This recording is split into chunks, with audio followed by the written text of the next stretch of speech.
Praise the Lord. Once again, good morning, everyone. Good morning, Pastor Joel and Sister Lydia Buhia. Good morning, Pastor Bobby and Sister Cynthia Librado.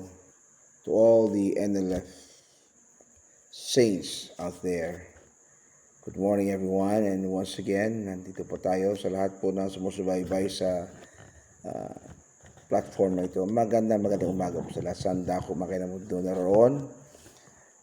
Isang magandang umaga po sa atin lahat. Sa muli tayo po magsama-sama sa umagang ito sa ating devotion. And before anything else, let's come to the Lord in prayer. Father, once again, we give you glory, honor, and praises. We thank you, Father, for this day, for the life and breath once again you've given to us. Thank you, Lord, for your goodness, love, and mercy. God, once again, as we open our hearts and minds before you, speak to us, God, through thy word. The servants, Lord, that you're going to use this morning.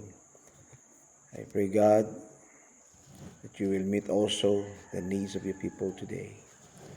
Bless your words, O Lord.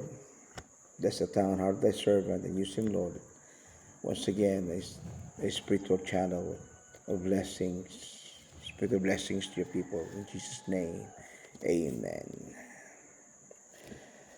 So, bakit ito mga kapatid, ang aking exhortation ay hango po sa aklat ni Ezekiel, chapter 22, verse 30, as I read, "So I sought for a man among them who would make a well and stand in the gap before me on behalf of the land, that I should not destroy it, but I found no one."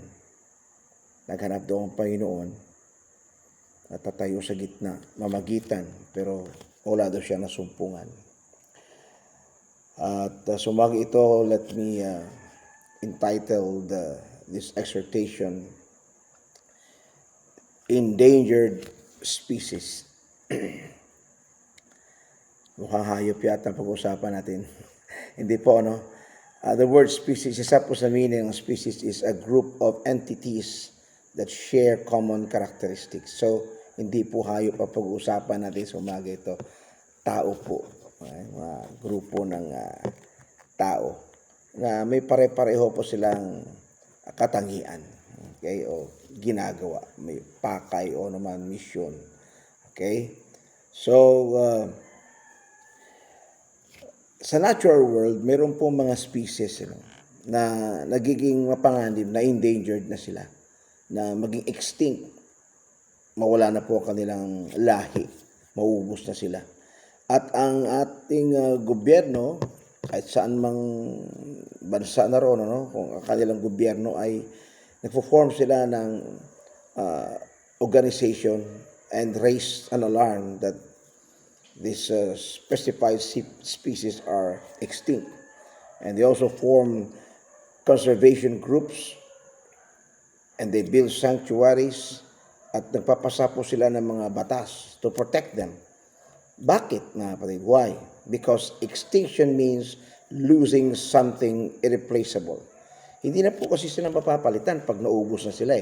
Katulad niyan, pag naubos yung mga polar bears, napapalitan pa ba sila? Hindi na. Alam naman ang mga unggoy, mga anak ng bears, yung mga ape, hindi. So, yung lahi nila, mauubos na talaga. So, gumagawa ng paraan para may matitira pa, hindi maubos, at mula doon ay muli silang dadami. So, sa spiritual world, there is also a group more endangered than the pandas, the rhinos, the sea turtles. Marami mga endangered species na ngayon, mga polar bears. Alam niyo ba mga kapatid na dahil po sa sobrang init, itong climate change natin, yung mga ice glades sa North Pole ay natutunaw na. Kaya nga tumataas ang sea level. Kaya marami nang binabaha ngayon. Siyempre, saan pupunta yung tubig ng ilog? Sa dagat. Kung ang dagat naman, karoon ng high tide, maharangan yung ilog. Diba? So, kaya maraming binabaha ngayon. Dagdag pa itong flood control projects na palpak, mga ghost projects. Kaya lalong malulunod. So, ba't dito tayo sa At ang Panginoon, naghahanap ng pamamaraan, okay, tumatawag siya ng mga volunteers. Ano ba itong pag-usapan natin endangered species? Hindi po hayop. Okay? These are the people who will stand in the gap. These are the prayer warriors. God is searching for men and women who will stand in the gap for their families, for the churches and nations. Kaya lang sa maraming lugar, iba, maraming lugar, konti lang po ang kanila nasusumpungan ng Panginoon. Konti lang. Alam niyo nung World War II, World War II, ang British Army, ay may mga sundalo po sila sa battlefield. But you know what? Behind them, there were people working day and night in prayer. Sinusuportahan po sila ng panalangin na mananalo sila sa labanan. So, napakahalaga po ng prayer of intercession. So, these people are interceding for protection and victory. As si Winston Churchill, minsan sinabi niya, battles are won not only by weapons, but also by the unseen power of perseverance and sacrifice. So, hindi pala sa mamagitan ng sandata lang, o taktik sa labanan, kundi may mga hindi makikitang kapangyarihan. Ano ito? Don't you know that prayer is powerful? Okay, so the same is true in the kingdom of God. Prayer is our greatest weapon. So God is calling for an intercessor. God himself says, I sought for a man. I sought for a man to pray. I sought for prayer warriors. But I found none. Prayer warriors are not volunteers only. Okay? They are called by God. If you're a prayer warrior, you've been called by God. You didn't just volunteer for yourself, but you are called by God. Para bang sa mananampalataya din. Many are called, maraming tinawag. Kaya lang konti lang daw ang napili. Okay, so ganun din, tinawag din tayo. Okay? As a child of God, we are being called to be a prayer warrior. To stand in the gap means to protect others from judgment, protect them from danger and destruction through intercession. Kapag nawala na, when all these prayer warriors disappeared, their families are left vulnerable. Kaya nga, madalas ko sinasabi dito sa church namin, kahit na ikaw na lang nag-iisang manampalataya natitira sa bahay ninyo, manatili ka, huwag kang susuko. Dahil kapag nawala ka, mawawala ang protection. Why? Dahil wala ng prayer sa inyong tahanan. Kaya nanganganib ang pamilya mo. At higit dyan, wala ng blessing na dadaloy. Dahil ikaw ang magdadala ng pagpapala sa inyong pamamahay kahit na nag-iisa ka na lang. There's an importance of one. So, when these prayer warriors disappear, churches become weak. Churches become powerful kapag marami pong mga prayer warriors. And nations also will fall into moral decay when there are no more prayer warriors. So, sa Bible, meron pong mga tao na nanalangin. Example, si Abraham. Abraham interceded for Sodom in Genesis chapter 18, verse 23 to 33. Why? He knew his nephew, Lot, was there and his family. So kung hindi siya makipag-intercede sa Panginoon, sabi niya, Lord, kung merong 50 na righteous doon, susunugin mo ba? Sabi ng Panginoon, hindi. Nakipagbargay ng Panginoon hanggang sa 10. Kaya lang nakalulungkot, ni 5, wala. Why? Tingnan nyo. Ilan nung naligtas, di ba? Ilan yung tumakbo sa bundok? Sino lang? Si Lot, ang kanyang asawa at ang 2 anak niyang babae. Ang masama doon, yung asawa niyang babae, naging bato pa. Naiwan dahil lumingon Sumuway So, tatatlo lang sila. So, si Moses, gano'n din. He stood between God's wrath and Israel. In Exodus chapter 32, verses 11 to 14. Abay, habang si Moses nandun, tinanggap yung tapyas ng bato, 10 Commandments. Abay, sinusuway na pala yung 10 utos, nang pababa sila. Sabi ni Joshua, teka muna, may narinig akong ingay Pero parang hindi naman ingay ng tagumpay sa laban. Ay, sabi ni Moses, mukhang awitan yun Mukhang ibang ingay yun Kaya yun pala, yun, pagbaba, nakita yung gintong guya na kanilang sinasayaw-sayawan. At doon pa lang kasi sa bundok, nakipag-bargain na si Moses. Ang sabi ng Diyos kay Moses doon sa Mount Sinai, ang titigas ng ulo ng mga to, yung bayan kong ito. Kaya lilipulin ko sila. Nagalit ang Panginoon. Ang sabi naman ni Moses, Lord, wag. Alalahanin mo, pinangako mo kay Abraham, napadamihin mo kanyang lahi, pagkatapos lilipulin mo sila. So, okay, sige. Dahil nakipag-uusap si Moses, nag-intercede siya between the nation of Israel and God. So, yun, pagbaba nakita niya, kaya pala doon na-realize ni Moses, nagalit ang Diyos sa ginagawa nila. Even Jesus himself prayed for Peter. Okay? Ang sabi ni Jesus Christ sa Luke chapter 22 verse 32, I have prayed for you that your faith may fail not. So, you see, ang Panginoon niya mismo nanalangin kay Pedro. So, mahalaga yung panalangin tayo sa bawat isa. So, why prayer warriors are becoming extinct? Ba't sila nawawala? Ba't sila unti-unting nauubos? Unti-unting nawawala. Alam niyo ba, sa church ngayon, anong marami? Marami gustong maging singer sa church, tutugtog, maging musicians. Pero may mga, kahit sa amin, may nag-a-apply ng maging member ng praise team, pero wala ni isa mang nag-apply as a prayer warrior. So, bakit? Diba? Unti-unti na nawawala ang mga prayer warriors sa church. Why? Well, some reasons maybe they were distracted by businesses. Kanilang business, busy na sila. Maraming Kristiyano ay busy sa trabaho, estudyante sa pag-aaral. Ang iba busy scrolling their cellphone up and down, scrolling for messages sa Facebook. Ang iba naglalaro. Wala nang, may panahon sila maglaro. They have time to play but they don't have time to pray. So, isa yan, They don't spend time in intercession. One of the reason maybe is the decline of prayer meetings. May mga simbahan ngayon na sa sobrang abala, minsan wala na. Lalo pag tag-ulan, ang dahilan ulan, pwede na pupunta sa church para magkaroon ng prayer meeting. Kaya ang attendance sa prayer gatherings ay ito ang pinakamababa. Tingnan nyo pagdating na youth service, o service sa Sunday, mas marami. Pero pagdating na prayer meeting, ilan lang. Di ba? Lalo na pag busy, pagod, tinatamad na pumunta yan para umattend ng prayer meeting.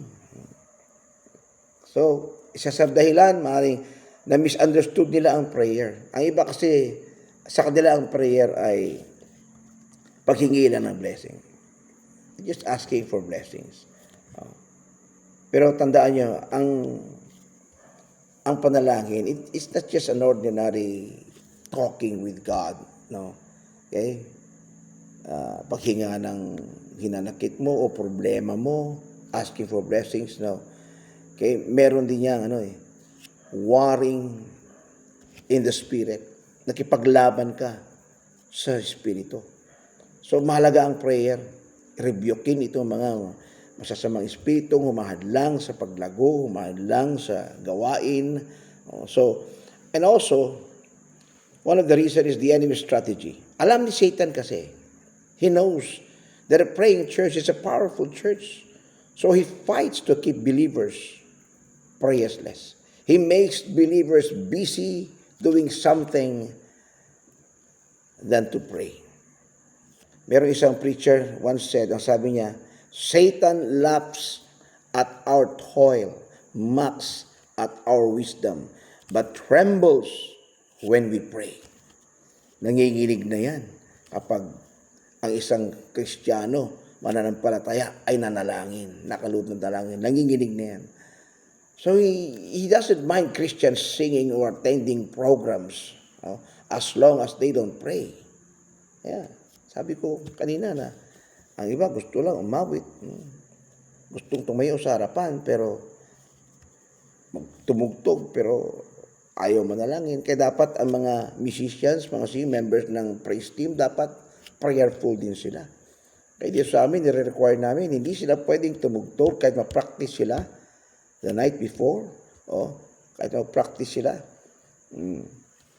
Kung hindi sila umattend ng devotion, prayer devotion sa umaga, hindi sila pwedeng umawit o tumugtog. Mahalaga ang prayer eh. So, kailangan lahat na nagpapagamit sa harapan, they must pray. Before the devotion starts, dapat merong ng prayer warrior sa church na nananalangin na, nakipaglaban na sa Espiritu. So, the power, ano bang kapangyarihan ng prayer warrior? Ano bang may dudulot nito ng kapangyarihan na isang prayer warrior? Remember Job in Job chapter 1 verse 5? Si Job nanalangin siya. He was praying. He prayed for his children. Na sila'y mabalot ng kapangyarihan ng Panginoon na mapatawad sila. It might be, sabi niya, that my children have committed sin against you, Lord. Nakipag-intercede siya sa kanyang mga anak. Nananalangin siya. At ano pang nadudulot? Revival. Remember, the Welsh revival began with a small group of intercessors crying out for God's Spirit. Even the Azusa Street Revival. Anong naging puno noon ay ang panalangin nila. Nalangin sila hanggang sa nakipag-usap ang Diyos na napuspos sila ng banal na Espiritu. And revival broke out. Transformation. Magkaroon ng pagbabago. Ang bansa, ewan ko kung kayo nanalangin kayo, you're interceding for our nation. Kasi sa Pilipinas ngayon, matindi ang problema. Itong natuklasan na corruption ngayon, na inibistigahan ngayon sa Senado, sa Kongreso. So, ipag-pray natin ang ating presidente na bigyan siya ng Panginoon ng wisdom, na magkaroon ng pagbabago sa ating bansa through prayers. So, malaking bagay na tayo po'y nananalangin. Illustration in, meron akong nabasa illustration sa, mga kapatid, noong 1857, si Jeremiah Lanphier. He started a prayer meeting sa New York na meron lamang 6 katao. And within months, you know what happened? Thousands were gathering daily, and it sparked the great revival that swept across America. And that happened in 1857. Nagsimula lang. Binuo nito ni Jeremiah Lanphier. Nanalangin sila sa New York. 6 katao. So, tinan nyo kahit kaunti. Tinan yung nagagawa kahit nakakaunti. Kasi, kahit na kaunti yan, kung andyan yung kapangyarihan ng Panginoon. Malaking bagay pong nagagawa po niyan, mga kapatid. So, kailangan po natin ng modern day prayer warrior. Kaya sabi sa atin ni Paul sa 1 Thessalonians 5:17, pray without ceasing. Let's develop a lifestyle of prayer. Okay, ibig sabihin nito ni Paul, pray without ceasing. Abay, mula umaga, lahat na ginagawa, naglalakad ka, nanalangin ka. So, ibig sabihin nito, mga kapatid, dapat meron tayong pagkakataon. We must take an opportunity to pray. Kahit gaano pa kaabala, ka-busy, you must find a time to pray. You must stand in the gap of others, for others. Our prayers may be the shield over our children, our spouse, even to our pastors, or nation, church. Kailangan nanalangin. Kung nanalangin kayo sa sa pastor ninyo, sa kayo dyan mga nasa abroad, dapat panalangin nyo inyong pamilya. Ang inyong asawa at mga anak na sila ingatan ng Panginoon, na sila magpakatapat na maglingkod sa Panginoon. Kung meron pa mga miyembro sa pamilya na hindi paligtas, na hipuin ng Panginoon na kanyang kaisipan at puso, buksan ito, na maliwanagan siya at siya tatanggap sa Panginoon. Di ba? Ang ganda kasi na buong pamilya, sama-sama naglilingkod sa Panginoon. Okay? Pray for your pastor, pray for your church, local church. Panalangin niyo, pastor, panalangin niyo ako. Panalinganan tayo sa bawat isa. Pray niyo aming church. Ang aming church sa Alicia. Ang pangalan ng church namin ay First Pentecostals of Alicia, FPOA. Kaya First Pentecostal, kami yung una dito na United Pentecostals sa Alicia. First Pentecostals of Alicia, FPOA. Okay, pray with authority. Yan dapat kailangan sa mga modern prayer warrior. Jesus gave authority to bind and loose in Matthew chapter 18, verse 18. Na naman ang ginapos sa lupa ay gagapusin din sa langit. Ano maging pinakawalan sa lupa ay pakakawalan din sa langit. And we must pray with persistence. Manalangin po tayong may persistence. Let's not quit. Di ba? Merong, yung push. Yung push, pray until something happen. Don't stop praying until something happen. Until there is a result. Hanggang sa hindi natin nakita ang resulta, let's not stop praying about what we are praying. Hanggang sa ito'y walang result. So the church today doesn't just need more singers or programs or musicians. No. Kung gaano kahalaga ang mga worshipers sa church, mahalaga rin po ang mga prayer warriors. Kailangan po natin ng prayer warriors sa church. Dahil ito magbigay ng proteksyon, ito magpapasigla, magbigay ng kapangyarihan sa church. Ikaw ba, gusto mo? Will you be the one to volunteer yourself? Sa mga kasama, to the few who chooses to stand in the gap?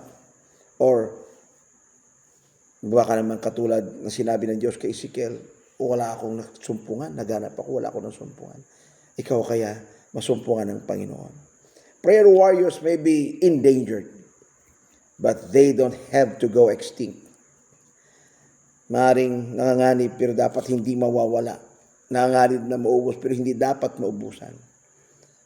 So if you and I will answer God's call to stand in the gap, masasabi ng Panginoon, ay, salamat, mayroon ako nakita, may nasumpungan ako. Imagine, Noah building the ark. If there had been no one to intercede, humanity would have perished. Ubos na sana ang lahi ng tao. But Noah found grace in the eyes of God. And through one man's obedience, the human race was saved. Muli sa pamagitan ni Noah, dumami ang tao. So today, you may be the Noah for your family.